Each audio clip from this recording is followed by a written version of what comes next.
Hello friends, welcome back my channel. Stitch ఎలా వేయాలో ఈరోజు మన క్లాస్లో తెలుసుకుందాం. ముందుగా థ్రెడ్ తీసుకొని నాట్ అటువైపు వేసుకొని మిడిల్లో ఉన్న లైన్కి థ్రెడ్ తీసుకొని ఎక్కడ నాట్ వేయాల్సిన అవసరం లేదండి.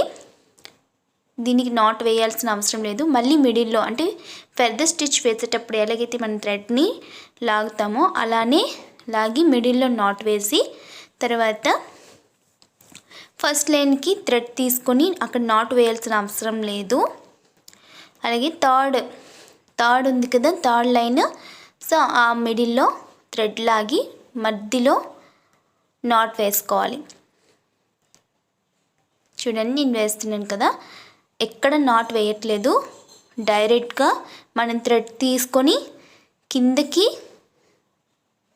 థర్డ్ లైన్లో థ్రెడ్ వేసి లాగి మిడిల్లో లాక్ వేసి మళ్ళీ ఫస్ట్ లైన్ ఉంది కదా, ఫస్ట్ లైన్లో మళ్ళీ నేను థ్రెడ్ తీసుకుని ఎక్కడ నాట్ వేయలేదు.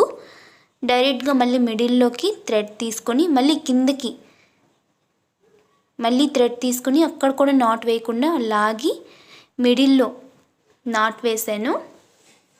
అక్కడ లాక్ వేయాలన్నమాట. అక్కడ లాక్ వేస్తే అది టైట్గా సెట్ అవుతుంది.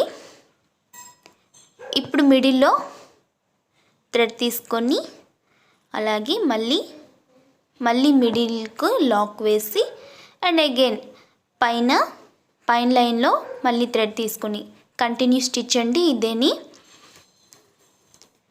మ్యాంగో షేప్కి కానీ లీవ్స్ షేప్కి కానీ ఇలాంటి స్టిచ్చెస్ యూజ్ చేస్తే చాలా బాగుంటుంది. ప్యాచ్ వర్క్ కూడా ఇది ఎక్కువగా యూజ్ చేస్తారు. స్టిచ్ సిల్క్ థ్రెడ్తో ఒకసారి వేసి చూడండి, చాలా అంటే చాలా అందంగా నీట్గా వస్తుంది. నేను మరొకసారి ఒక డిజైన్ వేసి చూపిస్తాను ఇది ఎలా యూజ్ అవుతుంది అనేది.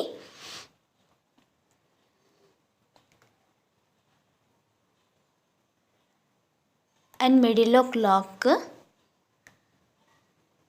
And again first row and middle మళ్ళీ డౌన్ లాక్ తీసుకొని అగైన్ లాక్ థ్రెడ్ తీసి లాక్ వేసుకోండి.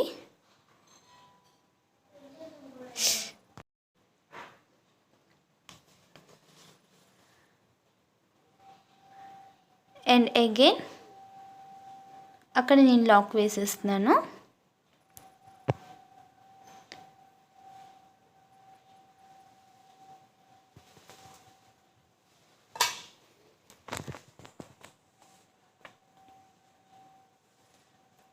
ఇప్పుడు స్ట్రిమ్ స్టిచ్ ఎలా వేయాలో చూపిస్తాను. దీన్ని స్టిచ్ అంటారు. స్ట్రిమ్ స్టిచ్ ఎలా వేయాలో చూపిస్తాను. స్ట్రిమ్ స్టిచ్ అంటే కాడ అంటారు తెలుగులో, కాడలో అంటారు కదండి. మనం ఏదైనా ఫ్లవర్ వేసినప్పుడు కానీ ఈ కాడలనేవి యూజ్ చేస్తామన్నమాట కింద. చూడండి, దీన్ని లాంగ్ అంటే చాలా పెద్దగా తీసుకోవాలి.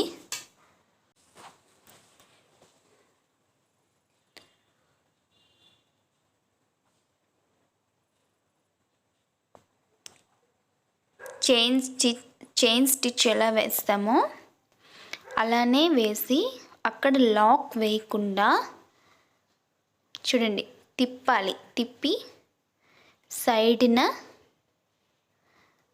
స్టిచ్ వేసి లాగేసేయాలి పైకి. కొంచెం మళ్ళీ పొడవుగా లాగాలి. లాక్ అయితే వేయకూడదు. లాగేసేటప్పుడే మిడిల్లో లాక్ పడిపోద్ది. లాంగ్గా తీసుకొని ఎక్కడైతే లాక్ పడిందో అక్కడ థ్రెడ్ తీసుకొని మళ్ళీ మిడిల్కి లాగేసేయాలి. అప్పుడు ఆ మిడిల్లో అది లాక్ పడుతుంది అన్నమాట. ఇది కూడా సిల్క్ థ్రెడ్తోని వేసి చూడండి, చాలా నీట్గా వస్తుంది. ఇప్పుడు మీకు ఇది అర్థం అవ్వడానికి కోసమని నేను జర్దోసి థ్రెడ్తో వేసి చూపిస్తున్నాను. మనం ప్రాక్టీస్ చేసేటప్పుడు జర్దోసితోనే ప్రాక్టీస్ చేయాలి, అప్పుడే మీరు వేయగలరు. పోగులుగా దారం రాదు. మనం వేసేది కూడా మనకి చెయ్యి బాగా తిరుగుతుంది. సో అందుకే నేను చాలా మట్టుగా జరదోసి థ్రెడ్ని సజెస్ట్ చేస్తాను. ఆరీ క్లాసెస్కి జరదోసి థ్రెడ్తో ప్రాక్టీస్ చేయడం అలవాటు చేసుకోండి. తర్వాత సిల్క్ థ్రెడ్తో ప్రాక్టీస్ చేయడం కూడా అలవాటు చేసుకోవాలి.